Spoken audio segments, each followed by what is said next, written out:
Summoning Salt. Ever heard of him? Of course you have. And if you're watching this, you've probably seen his video about the history of 4-2 in the original Super Mario Bros.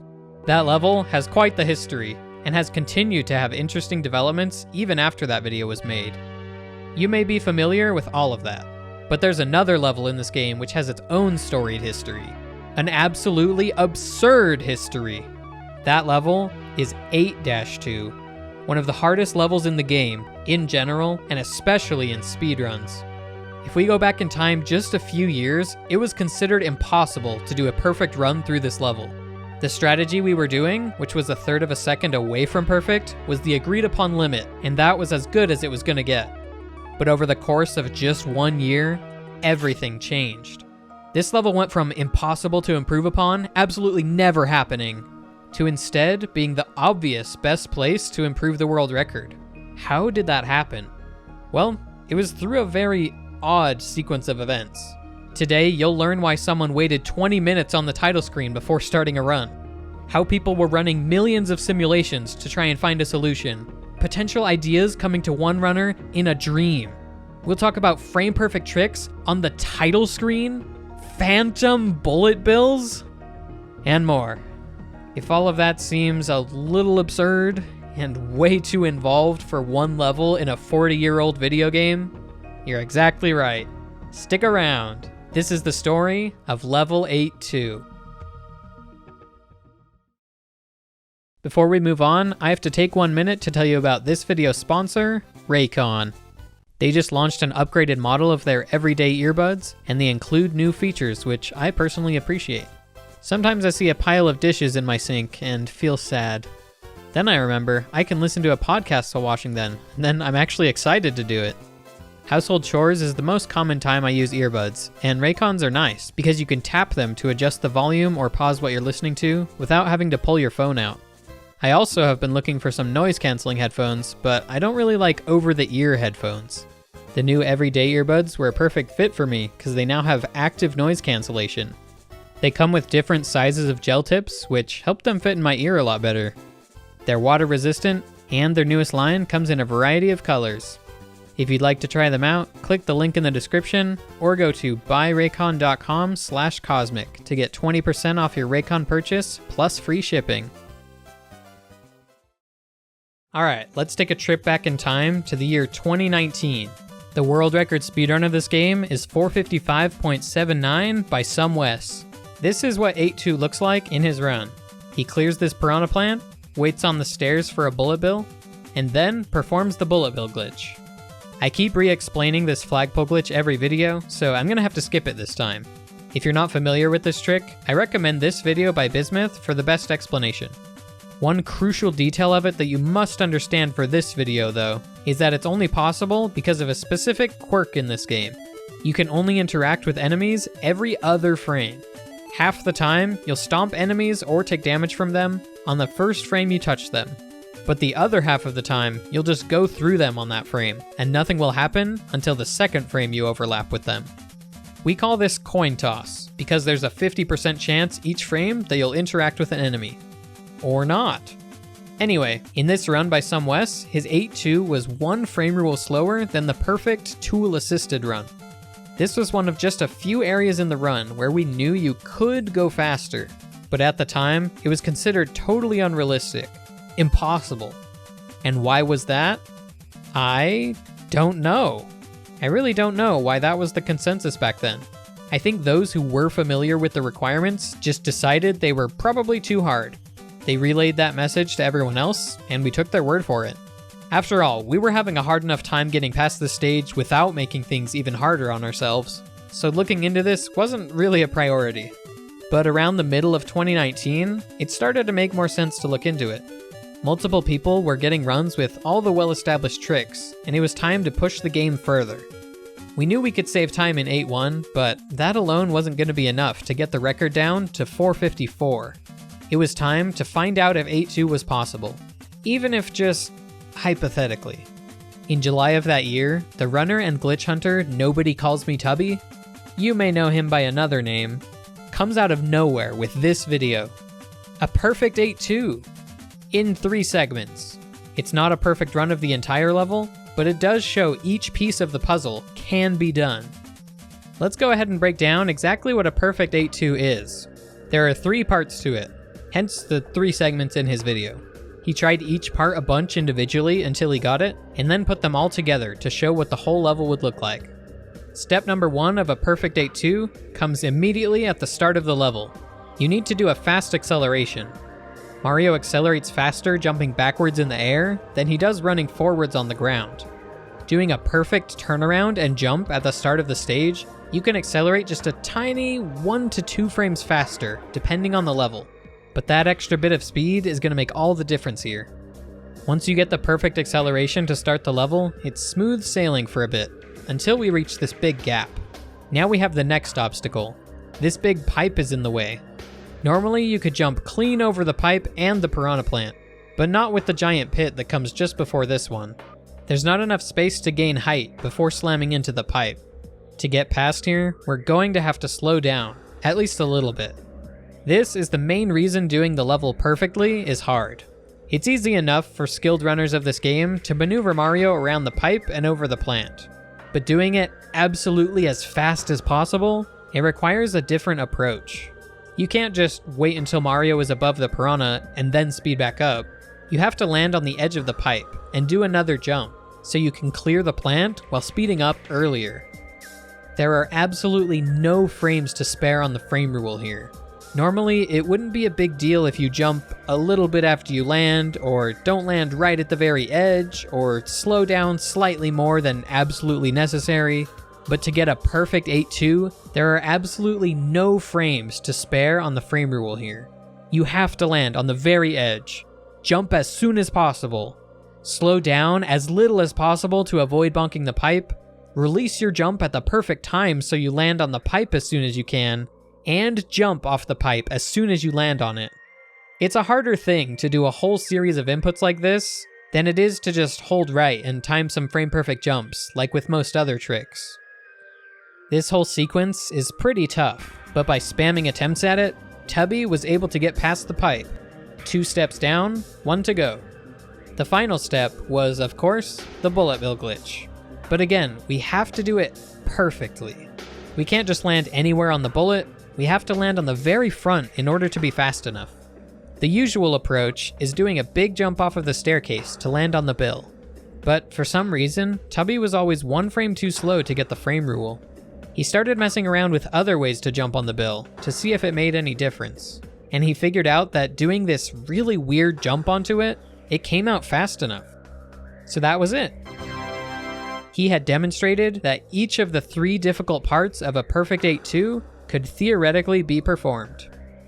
Now, if something is proven possible at all in this game, you know it's bound to happen sooner or later. Within 1 week of this video being posted, Tavenweb is already getting close. He got the Any% world record of 455.74 a few days after Tubby's video, and now he's messing with 8-2. First, he posts this video showing him do the fast acceleration and the perfect pipe jump. He stumbles a bit with the weird bullet bill glitch method, but this was really close. He got the first and second steps right, at least. A few weeks later, he posts another video where he starts from a save state before the pipe jump, and nails that and the perfect bullet bill glitch. Now he's gotten part 2 and part 3 together. He just needs to add the fast accel at the start. And 1 week later, he did exactly that. Fast accel, pipe jump, bullet bill glitch. I got it. I think I got it. We did it. We got it. That's it. It's been done. 454 is officially on its way. Not really. I mean, it's been done once, but we're gonna need to put in some more work before we can pretend this strategy is ready for use in runs. Another runner, GT Ace, starts trying it out. He's just tinkering with it, seeing what he can do, and then he posts this on Discord. This is massive! Don't you see? The plant despawned. It's gone. MIA. Peaced out. On vacation. This plant being gone for runs would be massively useful, as long as this isn't some weird one-off glitch that can never be replicated. With the plant out of the way, you could get past this section so much easier. Is it real though? No one has ever seen this before. Why did it happen? When GT Ace was trying to do a perfect 8-2, he actually messed up a little bit on the first step. The inputs weren't quite what they needed to be to get a perfect fast acceleration. Normally you just restart after this and keep loading save states until you get the perfect start. But again, he was just kind of messing around, so he kept running. He was now moving through the stage at a slightly different speed than anyone normally would. He's going to get different enemy patterns than anyone normally would. And this plant despawned, which normally would not. Should not. Ever. It doesn't make any sense. I'll explain why in just a second. But let's take a minute to appreciate that this is the same guy who was doing runs of Mario the Lost Levels when something very similar happened. What? He accidentally jumped into this block that has a vine in it. Then, he tried to swag out on these Koopas with this fun Stomp plus Fireball combo.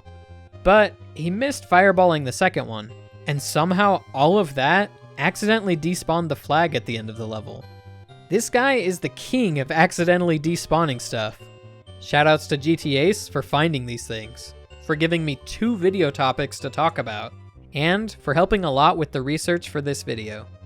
Anyway, despawning is actually extremely common in this game, but it's very rare to despawn something completely brand new. We already regularly despawn certain enemies to speed up the run. We hit the vine in 4-2 to make sure that no plant appears in this pipe. We stomp on these Koopas in 8-1 to despawn one of these 3 Goombas and make this section a lot easier. And in 8-4, we make sure not to stomp on this Buzzy Beetle, otherwise there'll be a plant in the way in this pipe. All of those examples work because there's so many sprites on the screen already. All the available sprite slots are full, and there's nowhere for the next enemy to spawn into, so it just doesn't spawn at all. But look at this example in 8-2, where GT Ace managed to despawn the Piranha Plant. There's hardly anything on the screen. There is one Piranha Plant here, and if we rewind a little, there's also a Parakoopa. That's 2 sprites, but we need 5. One important thing to note here is that things try to load in a lot earlier than when they come on screen, and they stay loaded in even after they go off the screen a bit to the left. So, if we rewind a little bit more, we can see this Bullet Bill shoot out of the cannon, and it's following us just off the screen, still loaded in at this point. Okay, that makes 3 sprites, but what else? Maybe this plant is loaded? Nope.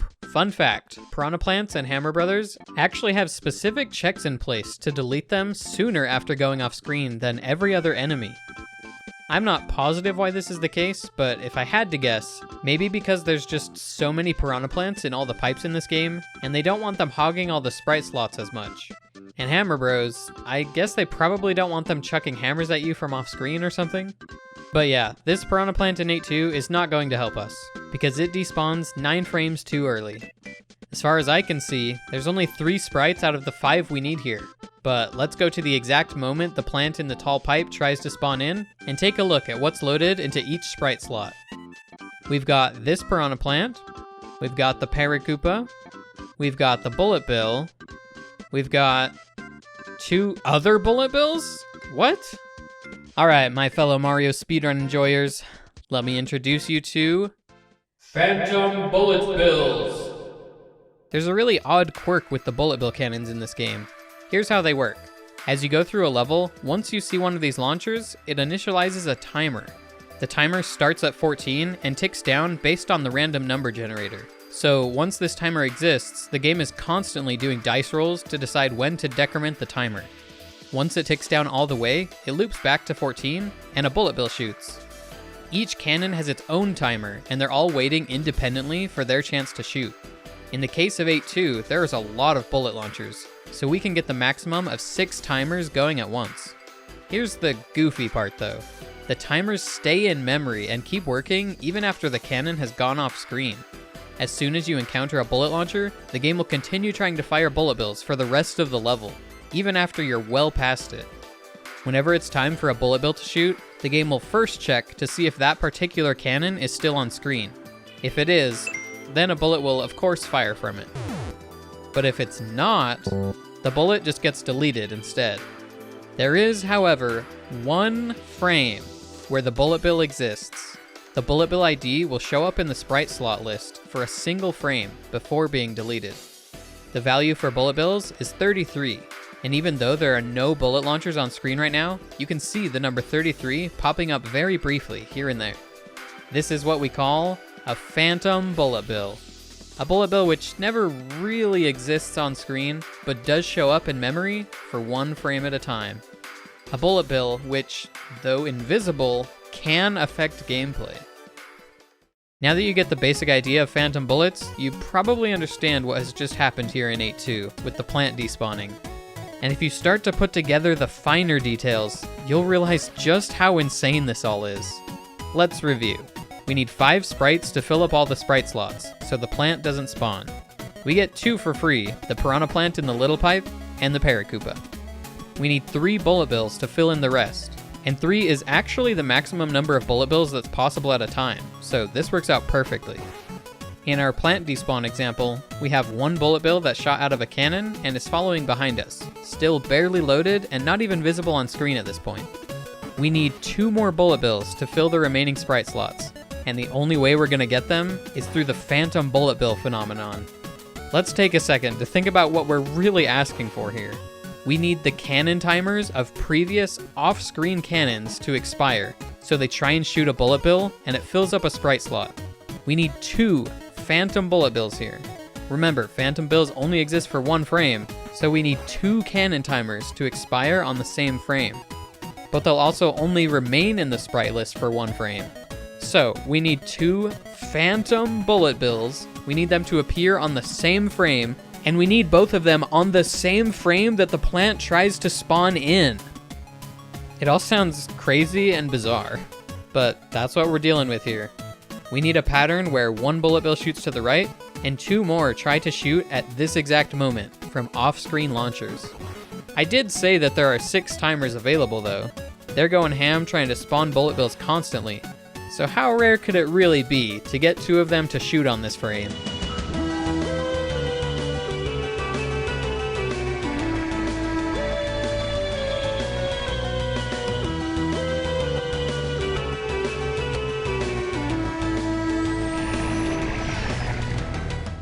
Oh. SomeWes wrote a script to go through every frame rule you could arrive on 8.2 and check for plant despawns. He factored in things like stomping certain enemies, which changes what pattern you'll get.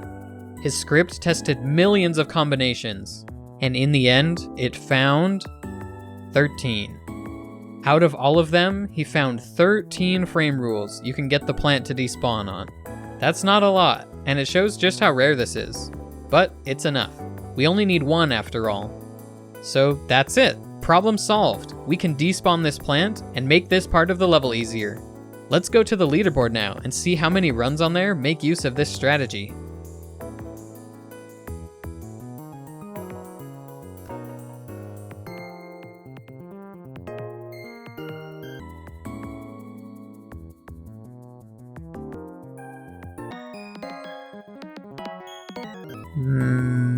That one. All of that work, and the only person using this is in 334th place. Shout out to Yellsrake, by the way, legendary NES speedrunner.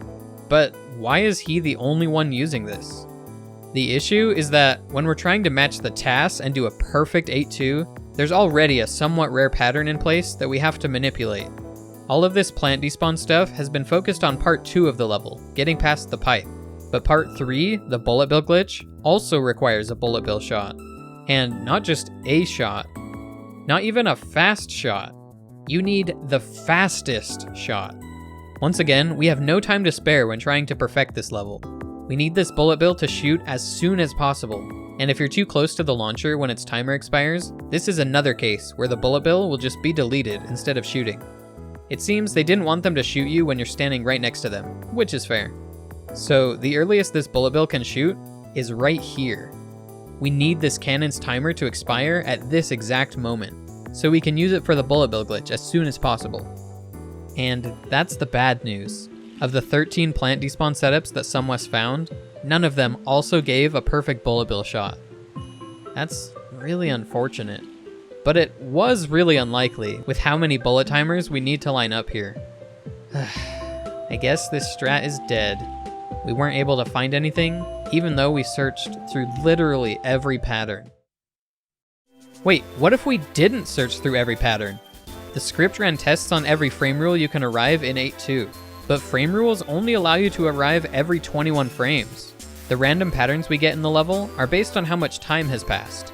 If all of our tests are arriving 21 frames apart, that means in theory, we're really only testing about 5% of all of the possible patterns out there.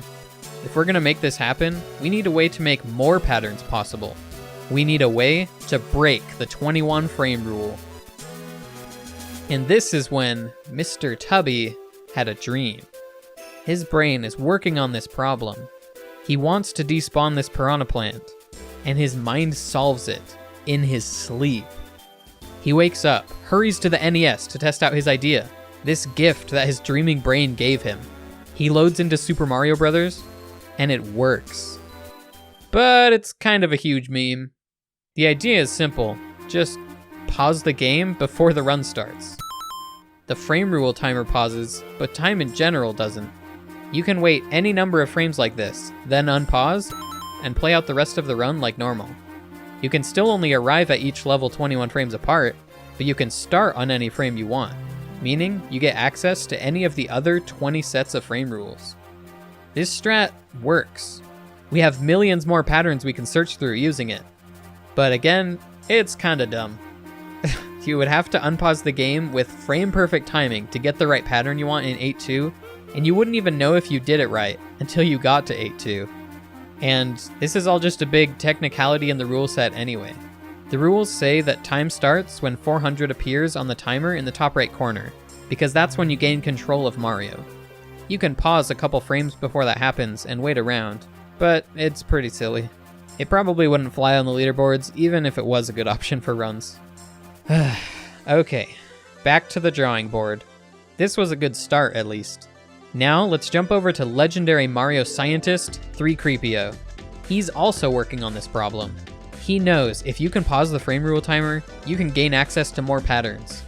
But how can we pause the frame rule timer without pausing? Oh wait, power-ups! Whenever you get a power-up, the frame rule timer freezes. And this actually holds true even when Mario grabs the mushroom during the title screen demo. In regular gameplay, this can offset the frame rule timer by 59 frames. But on the title screen, you can interrupt the power-up animation at any point by pressing start, meaning you can use this to freeze the frame rule timer for anywhere from 1 to 59 frames. This is yet another way to start the run on a different set of frame rules. And it also doesn't land in a weird gray area with the rule set, like pausing after booting into 1.1 does. But it still has one of the same problems as that strat. To get the exact pattern you want in 8.2, you'd have to press start with frame-perfect timing during the power-up animation, and you wouldn't know if you got it until 8.2. Ugh, we're so close. Back to the drawing board again. Is there any other way to freeze the frame rule timer? I guess there actually is one more option, taking damage. In exactly the same way that power-ups can offset the timer by 59 frames, taking damage offsets it by 55 frames. In addition to getting a mushroom, Mario also takes damage on the title screen. Creepio realized we can use any combination of the power up and power down animation that we want to start the game on all sorts of intervals. This is it. Finally, the solution to our problem. A very consistent way to start the game at the right time. Except it's still not entirely consistent. I have mentioned in a previous video how the title screen demo can desync because of the way enemy collision works. This is that coin toss phenomenon at play again. Check that previous video for a full explanation, but yeah, this means he doesn't make it over here to take damage every time. The first time through, he never makes it to the Goomba, and each time after that, there's a 50% chance that he does, depending on which frame you interrupted the previous demo on. With that headache in mind, Creepio has found a setup using this. He made his own tools to search through all the different patterns and combinations in 8.2, and found a pretty good setup, all things considered.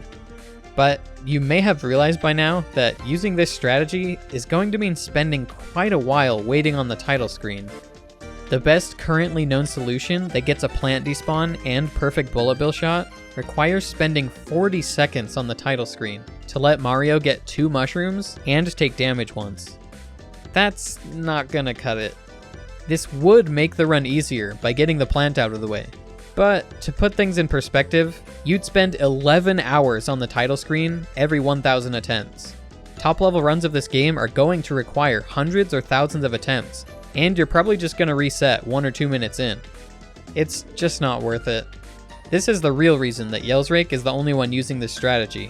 He was just aiming for sub 5, not world record pace. He could make it here a lot more often, and when he did, he didn't need to go for a perfect 8-2 or bullet bill glitch or anything like that. He just did it to make the jump past this pipe easier in general. And because it's awesome. Alright, at some point, we have to admit defeat. At least for now. Maybe in the future, some setup will be found which doesn't require waiting forever on the title screen, and this plant despawn can be useful in world record level runs. Even though we weren't successful at making part 2 of the level easier, maybe there's still something we can do. Maybe we can improve one of the other parts of the level. Enter Kriller37. You'll hear Kriller's name coming up in a lot of my videos at this point. He's helped find setups and improve the quality of life for a lot of tricks in this game. And in 2020, he set out to do exactly that in 8.2. He took a look at the current strategy for the level and wondered, why do you have to do the bullet bill glitch so weirdly? What magic is going on here that lets you save the frame rule when doing it like this, but not when you do it the regular way? Kriller figured out that the core of this issue is Mario's height. When doing it the normal way, if you stomp on the bullet bill from this distance, Mario will be too high when he reaches the pole, and you won't get a full flagpole glitch. But if you have a precise height value before stomping the bullet bill, Mario will stay a bit lower, and he'll be low enough to trigger it. Essentially, this lets you stomp the bullet bill from farther away, while still getting the glitch. That means slightly less time is spent waiting for the bullet to get close to the pole. So if the key here is Mario having a specific height, is there any other way to make that happen? Kriller did some searching, and figured out that if you press jump for exactly 3 frames when jumping from the top of the staircase, that gives the magic height value. You would still need to do a perfect jump height and time things frame perfectly to land on the very front of the bill, so doing this isn't like free or anything, but at least it's not all wiggly weird. That begs the question, are there any other ways to get the magic height value? Kriller kept messing around with things, and then this brilliant idea hits him.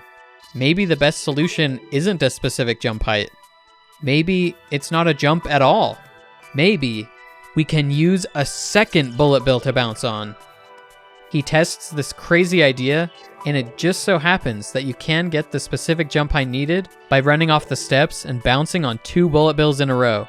Just a frame perfect right press to run off and get the glitch as soon as possible. This is awesome.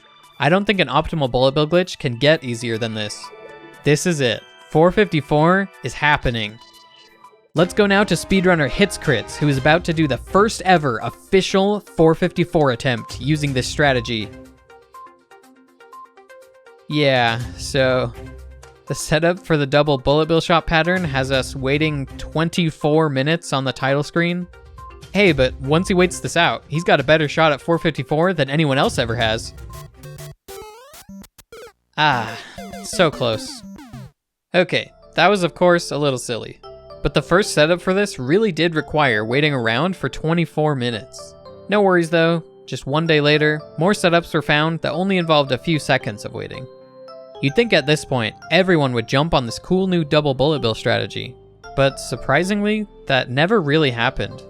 All of the setups for it seemed to make earlier parts of the level slightly harder, and people had gotten comfortable with the 3-frame jump setup in the meantime, so they just stuck with that. This is a really cool strategy though, that people could use instead if they really wanted to. Up to this point, Kriller has been quite successful at improving the success rate of TAS 8.2, but he's actually not done yet. So far, we've only looked at attempts to try and improve part 2 of the level and part 3. But what about part 1? Kriller was once again thinking about this level, and why it all works. Why each piece is necessary. We have to do a super precise bullet bill glitch, because there's 0 frames to spare to get the perfect 8.2 frame rule. We have to do a super precise jump past this plant, because there's 0 frames to spare on the frame rule. And we obviously have to do this fast excel at the start of the level, because there are 0 frames to spare on the frame rule. It's not even a question. Of course we have to do the fast excel. There's 0 frames to spare. Of course we have to do the fast accel. Wait, do we have to do it? It's a crazy idea that doesn't even make sense to consider. Or at least, it didn't make sense until Kriller came along. If we combine all of our Super Mario Bros. Knowledge, it may actually be possible to skip this fast accel. Just as a quick recap, doing this exact movement from a standstill makes Mario accelerate faster, and generally allows him to move enough extra distance to save 2 frames. So if this saves 2 frames, we definitely need it to save the frame rule in 8.2. But that's the thing, it doesn't always save 2 frames. It kinda saves 1.8 frames. It can often let you reach somewhere in a level 2 frames earlier, like entering a pipe or stomping an enemy, but sometimes the extra distance only gets you there 1 frame earlier. It just depends on exactly which part of the level is significant. For example, it only lets you reach the axe in the final room of 8.4 1 frame sooner. The significant point that we need to reach in 8.2 is this ground right here. The limiting factor for getting past this pipe is how soon you can land on this bit of ground and start your jump to get over the plant. As it turns out, fast acceleration at the start of the level only lets you land here 1 frame sooner. He's really close to getting there 2 frames sooner, but doesn't quite make it. Alright, big deal. This fast accel only saves 1 frame. There's 0 frames to spare on the frame rule. We obviously still need it. Ho-ho, not so fast. That's where Kriller had a light bulb moment. Once again, we have coin toss shenanigans at play. This Piranha Plant can only hurt Mario on every other frame. Even though we got here a frame slower, we can get past the plant a frame faster by going through it on the frame it can't hurt us. It turned out that all this time, you didn't need the fast accel at all. You could just skip it and still get past the plant at the same speed.